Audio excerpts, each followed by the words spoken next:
دیکھو خوب اچھی طرح سمجھو کہ اللہ تعالیٰ نے جو ہمیں پیدا کیا ہے نا، اس پیدائش کا بڑا مقصد ہے کہ اللہ اور بندے کا تعلق مضبوط ہو جائے. تو یہ تعلق بولنے سے نہیں ہوتا، یہ تعلق تنہائی میں عبادت کرنے سے ہوتا. تبھی قرآن کیا کہہ رہا ہے؟ ہدی للمتقین، یہ کتاب ہدایت ہے پرہیزگار لوگوں کے لیے، یعنی جو پرہیزگار بننا چاہتے ہیں. الذین یقیمون الصلاۃ، ان کی سب سے پہلی علامت یہ ہے کہ وہ لوگ نماز کو قائم کرتے ہیں. تو اللہ سے تعلق پیدا کرنے کے لیے سب سے مضبوط چیز کیا ہے؟ نماز ہے. اس کے بغیر اللہ سے ریلیشن قائم نہیں ہوتا. نالج میں اضافہ ہو جائے گا، معلومات بڑھ جائیں گی. تو آج سے عزم کریں. دیکھو نماز کی ابتدا فرض سے ہوتی ہے. نبی صلی اللہ علیہ وسلم نے فرمایا کہ انسان جتنا اللہ کے قریب اس عبادت سے ہوتا ہے جو اللہ نے فرض کی ہے، اتنا تقرب کسی اور چیز سے حاصل نہیں کر سکتا. حضرت عمر نے دیکھا کہ ایک صحابی کے بارے میں پوچھا، فجر میں نہیں تھے. کسی نے کہا کہ وہ ساری رات عبادت کرتے رہے، آنکھ لگ گئی تھی. تو حضرت عمر نے فرمایا کہ ساری رات سوتے رہتے اور فجر کی نماز جماعت سے پڑھ لیتے، یہ زیادہ محبوب ہے اللہ کو اس بات سے کہ ساری رات عبادت کریں. کیوں؟ ساری رات عبادت فرض نہیں تھی. فجر کی نماز جماعت سے پڑھنا کیا ہے؟ وہ فرض ہے. تو فرائض کے بعد پھر نوافل ہیں، اور نوافل کی کثرت نبی صلی اللہ علیہ وسلم نے فرمایا کہ انسان کثرت سے عبادت کرتا ہے اپنے ضروری کاموں سے کو نمٹا کے.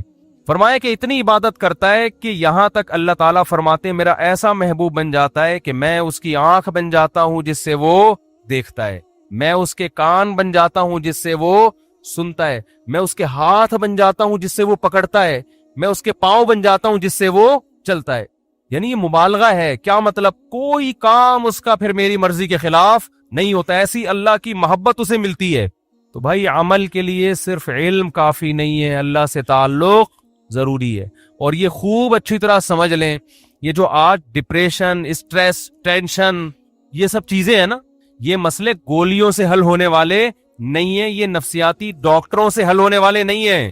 اس کا قرآن میں اللہ نے ایک ہی علاج بتایا. فرمایا الا بذکر اللہ تطمئن القلوب. اللہ کا لفظ دیکھو، اللہ کا مطلب خبردار. دیکھو قرآن اگر ایک اعلان کر رہا ہے تو اس کے پیچھے خبردار کا لفظ لگانے کی ضرورت نہیں ہے، بس اللہ کی طرف سے اناؤنسمنٹ کافی ہے. وہ اتنی اناؤنسمنٹ بذکر اللہ تطمئن القلوب کہ اللہ کے ذکر سے لوگوں کو دلوں کو سکون ملتا ہے. یہ اللہ کی طرف سے اتنا کہہ دینا کافی تھا یا نہیں تھا کہ اللہ کو یاد کرنے سے دلوں کو سکون ملتا ہے؟ تو کافی تھا نا اتنا. لیکن اللہ نے کیا فرمایا؟ الا سنو. یہ اس لیے کہ تمہیں دنیا میں ہر شخص یہ بتا رہا ہوگا. کوئی کہہ رہا ہوگا شراب میں سکون ہے، کوئی کہہ رہا ہوگا نائٹ کلب میں سکون ہے، کوئی کہہ رہا ہوگا لڑکیوں سے دوستیوں میں سکون ہے، کوئی کہہ رہا ہوگا کہ چرس پینے میں سکون ہے، کوئی کہہ رہا ہوگا کہ جی گرم گرم کڑک دودھ پتی پینے میں سکون ہے، کوئی کہہ رہا ہوگا کہ جی چرس میں سکون ملے گا تمہیں، کوئی کہہ رہا ہوگا زنا میں سکون ملے گا، کوئی کہہ رہا ہے ڈپریشن کی گولیاں کھانے میں سکون ہے، کوئی کہہ رہا ہے کہ نفسیاتی ڈاکٹر سے یا سائیکیٹرک سے علاج میں سکون ہے. اللہ فرماتے ہیں الا سنو، میں بتا رہا ہوں یہ سب غلط باتیں کر رہے ہیں. حقیقت میں تمہیں سکون صرف اللہ کو یاد کرنے میں ملے گا، اس کے علاوہ کسی چیز میں نہیں ملے گا. آپ کہہ سکتے ہو یار ہم تو ذکر کر کے ٹرائی کر کے دیکھ لیا، ہمیں کوئی سکون نہیں ملا. جو سکون سٹا لگانے میں ملتا ہے وہ ہمیں ذکر کرنے میں نہیں ملتا. ایک چرسی کو آپ بولو کہ تو چرس چھوڑ، لا الہ الا اللہ کی 100 دفعہ تسبیح پڑھ لے، تجھے سکون ملے گا. وہ کہے گا میں نے تو پڑھ کے دیکھ لیا، مجھے تو مل نہیں رہا، چھٹا لاؤ بڑا مزہ آئے گا. نہیں آ رہی بات سمجھ میں؟ جبکہ قرآن کیا کہہ رہا ہے؟ یہ غلط ہے. قرآن کہہ رہا ہے خبردار یہ سب غلط باتیں کر رہے ہیں. اللہ اگر تو صحیح کہہ رہا ہے تو چرسی کو تو چرس میں جو سکون ملتا ہے وہ تسبیح پڑھنے میں نہیں ملتا. بات آ رہی ہے؟ اصل میں سکون کی ڈیفینیشن ہی آپ نہیں سمجھے. یہ سکون نہیں ہے جو چرسی کو مل رہا ہے، یہ وقتی طور پر اس کی جو ڈپریشن چرس نہ پینے سے پیدا ہوئی ہے نا، جو باڈی کی ایک ڈپریشن ہے، وہ وقتی طور پہ ختم ہوئی ہے. اگر چرسی کا چرس میں سکون ہوتا تو بار بار چرس کیوں مانگتا؟ وہ چرس نہ ملنے سے اس کی طبیعت کیوں خراب ہو جاتی؟ جو موسیقی کے اور گانے سننے کے رسیالے ہیں ان کا سکون اگر دیکھو دنیا میں زیادہ تر ڈپریشن کے مریض گلوکار بنتے ہیں، یہ تحقیق ہے. زیادہ تر ڈپریشن کے مریض جو میوزیشن ہوتے ہیں نا وہ بنتے ہیں، خودکشیاں کر لیتے ہیں. اچھا مجھے بتاؤ چرس میں زیادہ سکون ہے یا ہیروئن میں؟ مجھے یہ بتاؤ. ہیروئن میں زیادہ سکون ہے، ایسا ہی ہے نا؟ اب چرس کا چھوڑنا آسان ہے، ہیروئن کو چھوڑنا مشکل، کیونکہ اس میں جو مزہ ہے وہ چرس میں نہیں ہے. لیکن آپ کو پتا ہے ہیروئن چی کا انجام کیا ہوتا ہے؟ اگر سکون میں ہوتا تو ترقی کرتا, پھلتا پھولتا, صحت اچھی ہوتی, ہنسی خوشی زندگی گزارتا. جو جتنا زیادہ مزے کی لائف گزار رہا ہے نا مصنوعی طریقے سے, وہ اتنا ڈپریشن کا مریض ہے. سمجھتے ہو؟ وہ ڈپریشن کا اتنا زیادہ مریض ہے. اس کی مثال دے کے بس بات ختم کرتا ہوں. دیکھو, طاقت کی 2 قسمیں ہیں. ایک طاقت ہوتی ہے جو کھانا کھانے سے آتی ہے. ایک کمزور سا باریک سا انسان جو جیسے آج کل کے ہمارے اکثر کراچی کے نوجوان ہیں, ایسا لگتا ہے ہینگر کے پہ کپڑے لٹکے ہوئے ہیں بس. اب کوئی اسے کہے کہ وہ چلا نہیں جا رہا, بیٹھا نہیں جا رہا, یہ چلا گیا کسی ہیروئنچی کے پاس کہ مجھے طاقت چاہیے. اس نے ہیروئن کا ایک ٹیکا لگا دیا, یہ اچھلے گا نا, چھلانگے مارے گا, کودے گا, ایک دم پاور آ جائے گی, آپ کی بتی سی پھاڑ دی اس نے. کیا مطلب, کیا طاقت آ گئی ہے اس میں؟ بولتے کیوں نہیں؟ نہیں بھائی, یہ طاقت نہیں ہے, یہ وقتی ہے. ایک وقتی اس بلڈ کے سرکولیشن کو ایک چیز نے تیز کر دیا. اور یہ چلا گیا کسی ڈاکٹر حکیم کے پاس, حکیم صاحب میں چاہتا ہوں میرے جسم میں طاقت آ جائے. تو حکیم اس کو ڈائٹ پلان لکھ کے دے رہا ہے کہ جم جاؤ, تنکے کے دونوں طرف بٹن لگاؤ, روزانہ اٹھایا کرو. تھوڑے دنوں بعد وہ قمیض کے بٹن ہٹا کے شیروانی کے بٹن لگا دو. پھر ہوتے ہوتے وہ 2 بٹن, اس کے بعد پھر 1-1 کلو کا ویٹ. پھر ایک دن آئے گا ایسے ویٹ اٹھاؤ گے. اور اس دوران یہ پلان, اتنے انڈے کھانے, اتنی روٹیاں کھانی ہیں. اب وہ کہہ رہا ہے یار اس دن چرسی نے ٹیکا لگایا تھا, میں زبردست طاقت آ گئی تھی میری باڈی میں. اور یہ جو ڈاکٹر صاحب بتا رہے ہیں, آج میں جم گیا تو جانے کے بعد بجائے طاقت آنے کے میں تو بالکل ہی پڑ گیا زمین. 2 دن تو مجھ سے بستر پہ, میں نے تو پینوڈل کھائی ہے بھائی. اور یہ جو اس نے مرغے شرغے بولے تھے وہ میں نے کھائے, میرا تو پیٹ خراب ہو گیا. تو ڈاکٹر کیا بولے گا, ابے وہ طاقت نہیں ہے, وہ چرسی نے چرس کا ایک ٹیکا لگا دیا تجھ میں جو تو 2 میں اچھل رہا ہے. وہ تھوڑے دنوں میں جتنا ہے نا, ابھی تو ہینگر پہ کپڑے نظر آ رہے ہیں, ہینگر بھی غائب ہو جائے گا تھوڑے دنوں میں, صرف کرتا شلوار رہ جائے گا. تو نظر نہیں آئے گا, تو محسوس ہوگا لوگوں کو, حقیقت محسوس ہوگا کہ کوئی بندہ تھا, رہے گا نہیں تو. اور میں جو طریقہ بتا رہا ہوں نا, اس میں وقتی طور پر تو بور ہو رہا ہے, درد بھی ہو رہا ہے, پین بھی ہو رہا ہے, ذرا کر کے دیکھ. 1-2 سال کے بعد دیکھنا, آج تو بٹن اٹھا رہا ہے, ٹھیک ہے نا, 1-2 سال کے بعد دیکھنا تیری قمیضیں پھٹنے لگیں گی. لوگ بولیں گے کرتا شلوار تھا, اب نہیں ہے, اب بندہ ہے, کرتا پتہ نہیں کہاں گیا اس کا. تو یاد رکھو, اللہ کے ذکر سے جو سکون ملتا ہے وہ ایسا نہیں ہوتا کہ آج آپ کو, آج بیٹھ گئے آپ نے, آج ایک تسبیح پڑھ لی, آج نماز پڑھ لی, کنٹینیو ایک کام کریں. یہ نیچر ہے, انسان کی فطرت ہے رب کی عبادت کرنا. اس ٹریک پر جب آئے گا تو آہستہ آہستہ آہستہ آہستہ اس کا دماغ فریش ہو جائے گا, آہستہ آہستہ وہ سکون میں جائے گا. اور یہ جو سکون ہے نا, موسیقی کا سکون, ایک فلم دیکھ لی, ایک ڈرامہ دیکھ لیا, کوئی فوج فلم دیکھ لی, اور جناب کوئی سٹا لگا لیا, یہ سکون برباد کرنے والی چیزیں ہیں. جیسے چرسی اور ہیروئنچی کو ٹیکا لگا دیا آپ نے. تو قرآن اس لیے کہہ رہے الا بذکر اللہ تطمئن القلوب, دلوں کو سکون اللہ کے ذکر, اللہ کی یاد کے علاوہ کسی چیز میں نہیں ملتا. کر کے تو دیکھو, ایسا نہیں ہوگا کہ آج تسبیح پڑھ لی تو ایک دم فٹ فاٹ ہو گئے, ٹھیک ہے نا. اللہ سے دل لگاؤ, کیونکہ دلوں پہ طاقت کس کی ہے؟ اللہ کی ہے. تو وہاں سے موٹیویشن ملے گی آپ کو, وہ سب اپنے آپ کو حوالے کر دو اس کے. انگریزوں نے بڑی تحقیقات کی, ہمارے ایک ریلیٹو ہیں امریکہ میں, انہوں نے کہا کہ گورے کہتے ہیں کہ یار یہ مسلمان قیدی جب جیل میں ہوتے ہیں نا, اکثر ڈپریشن میں نہیں جاتے. یہ پہلے زمانے کے قیدیوں کی بات ہے. اور جو غیر مسلم ہوتے ہیں وہ خودکشیوں پہ آ جاتے ہیں. انہوں نے کہا کہ وجہ اس کی ہے کہ یہ مسلمانوں کے اپنے جیل کے اندر معمولات شروع, کوئی قرآن حفظ کر رہا ہے, کوئی تہجد پڑھ رہا ہے, کوئی جناب کوئی تسبیح کر رہا ہے, صحیح ہے نا, یہ اللہ اللہ کرنے میں لگ جاتے ہیں اس میں. دیکھو, جو چیز آپ کو تنہائی میں سکون نہ دینا, جس آدمی کو ہر وقت لوگوں کا مجمع چاہیے سکون کے لیے, تو سمجھ لو کہ یہ آرٹیفیشل سکون ہے. ہم نے اہل اللہ کو دیکھا ہے اکیلے میں سکون سے بیٹھے ہوئے ہیں, جو کہ آج کل کوئی بھی نہیں بیٹھ. اکیلے میں سکون جب ہوتا ہے جب آپ اللہ سے دل لگا لو. تبھی تو حدیث میں آتا ہے نا, قرآن قبر کی وحشت کو دور کرے گا. کیوں؟ آپ دنیا میں تنہا تھے, اکیلے تھے, آپ نے قرآن سے دوستی لگا لی, تلاوت کرتے تھے آپ. سعودی عرب کے بڑے عالم تھے شیخ بن باز رحمہ اللہ تعالی, ان کے بارے میں سنا کہ اتنا زیادہ ذکر کرتے تھے کہ بیت الخلاء میں جب جاتے تو زبان کو دانتوں سے بند کر لیتے تھے, کیونکہ وہ آٹومیٹک ذکر ہوتا تھا. یہی بات یہاں بر صغیر کے ایک عالم گزرے, قاری فتح محمد رحمہ اللہ تعالی, ہمارے شیخ مفتی رشید احمد صاحب کے خلیفہ تھے. وہ قرآن کی تلاوت اتنی زیادہ کرتے تھے کہ جب بیت الخلاء یا واش روم جاتے تو زبان کو دانتوں سے دبا لیتے, کیونکہ آٹومیٹک ان کی زبان پہ تلاوت شروع ہو جاتی. ہم نہیں کہہ رہا کہ آپ اتنے بڑے بزرگ بنے, میں کہہ رہا ہوں بھائی فرض تو پڑھ لو نا. کیا خیال ہے؟ کتنا اچھا لگتا ہے یار, صبح انسان نہا دھو کے, منہ صاف ستھرا کر کے, نیٹ کلین ہو کے, اللہ کے گھر کی وہ وقار زکا کا نام تو سنا ہوگا سب لوگوں نے, ان کا میں نے محترم کا ایک کلپ دیکھا, مجھے خیال ہوا یار یہ بیان میں بتانے کا ہے. وہ اس